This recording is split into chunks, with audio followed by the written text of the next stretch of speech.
আমাদের সমাজে প্রচলিত যে শিরিকগুলা চলে আসলে আমরা বুঝতাম পারিয়ান না। আমরা যে হতার মাধ্যমে কাজের মাধ্যমে বিশ্বাসগতভাবে প্রত্যেকটা বিষয় প্রত্যেকটা জিনিসও আমরা শিরিক করি। আর আল্লাহ ব্যতীত সেউর নামে যখন কসম খাই, আমরা আল্লাহ ছাড়া সেউর নামে যে কসম খাই তাইলে এগুলা শিরিক। যেমন আমরা অনেকে মসজিদে গিয়া কসম খাই, এরপরে মার কসম খাই, মার নামে কসম খাই, এরপরে কোরআন মাজিদের উপরে আত রাখিয়া কসম খাই, এগুলো সবগুলাই শিরিক। অনেকে আতর রাশি গণনা করে, আতি গণনা রাশি করাও শিরিক। হাদিস শরীফও আছে কেউ যদি গণকর কাছে যায় তে তার আমল 40 দিন বড় আল্লাহর কাছে ইবাদত কবুল, এমন কোনো দোয়াও কবুল হইতে নাই। অর্থাৎ ভাগ্য পরীক্ষা করা শিরিক। রাত্রে গাছে ফল ফাড়া যায় না এইরকম মন্তব্য করা শিরিক, কারণ অনেকে মনে করে এটা একটা কুলক্ষণ, রাত্রে বাকি দেওয়া যাইতো না। এগুলা কথা বিশ্বাস করাও শিরিক, বা এগুলা কথাটাও শিরিক। কারণ এরা মনে করে যে রাত্রে যদি বাকি দিলায় তাইলে তার দোকানও একটা কুলক্ষণ বা অলক্ষণ। মুসলমান কোনোদিন কুলক্ষণ বিশ্বাস করে না। এটা মূলত হইলে হিন্দুরা বা অন্যান্য ধর্মাবলম্বী যারা আছে তারা বিশ্বাস করে। আমরা মুসলিম যারা আছি তারা একমাত্র আল্লাহর উপরে আমরা তাওয়াক্কুল করি। বিড়ালে যখন এই মুখ ধোয় বা মুখ পরিষ্কার করে, তখন আমরা মনে করি আত্মীয় আইব, বা বিড়ালে যেদিকে যেদিকে ফিরিয়া মুখ ধোয় ওদিকে দইলে ওদিক থেকে কুটুম আইবা, আত্মীয় আইবা। এইরকম কথাটা খোয়া শিরিক, এইরকম মন্তব্যটাই শিরিক। আমরা অনেক সময় এই যে চিরুনি, আমরা চুল আশ্রাইতে গিয়া আমরা চিরুনি আত্মাকে পড়ে যাই, আমরা হই চিরুনি আইসকু ফরসা আইসকু আত্মীয় আইবা, এই মন্তব্যটাই শিরিক। রাত্রে ঝাড়ু দেওয়া যাইতো না, গড় ঝাড়ু দেওয়া যাইতো না, এই মন্তব্যটা, এই কথাটাই শিরিক। আমরা অনেক সময় মা বই নকল, বিশেষ করে অপবিত্রতা হন, অপবিত্র অবস্থায় বুঝেন কাজ করা যায় না, এই কথাটাই শিরিক। অনেক সময় দেখা যায় যে ফেসায় ডাকিলে আমরা হই অনেক বিপদ আপদ আয়।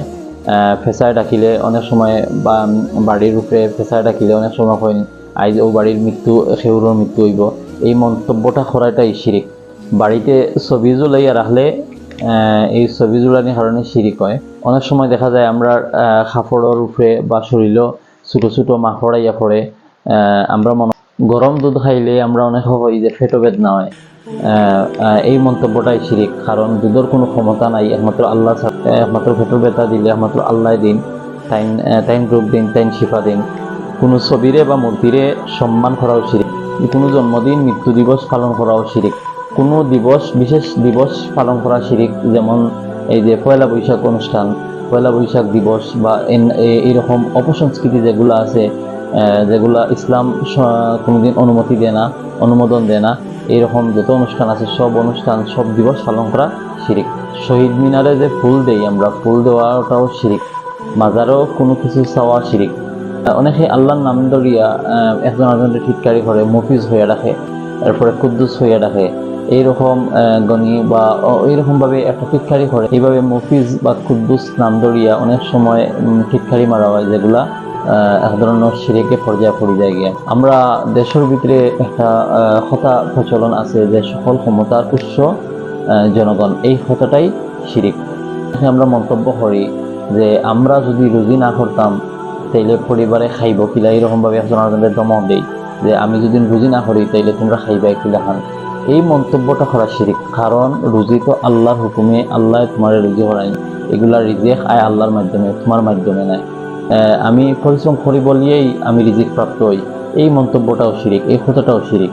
হইতে গিয়ে অলাহান হয় যে আমি ব্যায়াম করি, বালামন্দ খাই, এর কারণে তো আমার শরীর বালা থাকে, শরীর বালাস, এই মন্তব্যটাই শিরিক। আল্লাহ একমাত্র স্বাস্থ্য দেওয়ার মালিক।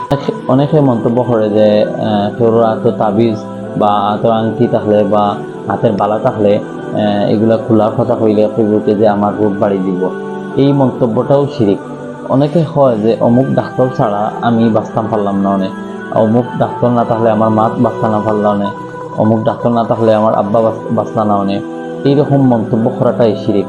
কারণ ডাক্তার হইল গিয়া উসিলা মাত্র, সুন্নাহ হিসেবে আমরা ডাক্তারের কাছে যাই, ঔষধ সেবন করি, তাই বলিয়া আমরা ডাক্তার আমরা কোনো ধরনের বাঁচা নেওয়ালা না। অনেকে হয় হতার ভিতরে যে বালা যেগুলা ঘটে এগুলা আল্লাহর মাধ্যমে আয়, আর বাদ যেগুলা ঘটে এগুলা শয়তানের মাধ্যমে ঘটে।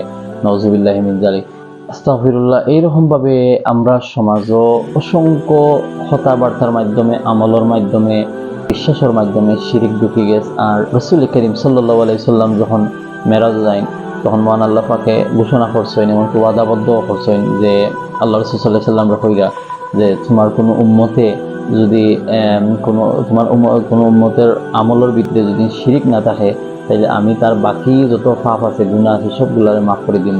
সুবহানাল্লাহ। তো আমরা শিরিক করতাম না। শিরিক করলে আল্লাহ বড় বেজার হইন, আল্লাহ সত্যি বেশি রাগান্বিত হইন, আল্লাহরে অপমান করা হয়, আল্লাহরে অসম্মান করা হয়। আমরা সবে শিরিক থেকে বাঁচিয়ে থাকতাম। খতায় কাজে আমল ও বিশ্বাসও কোনো ধরনের শিরিক ঢুকানো যাইতো না। খুব সচেতন থাকতে হইব। আমরা বাচ্চান্তরে শিরিক মুক্ত ইমান আর বেদাত মুক্ত আমল শিখাইতে হইব। আমরা নিজেও ওগুলা শিখতে হইব।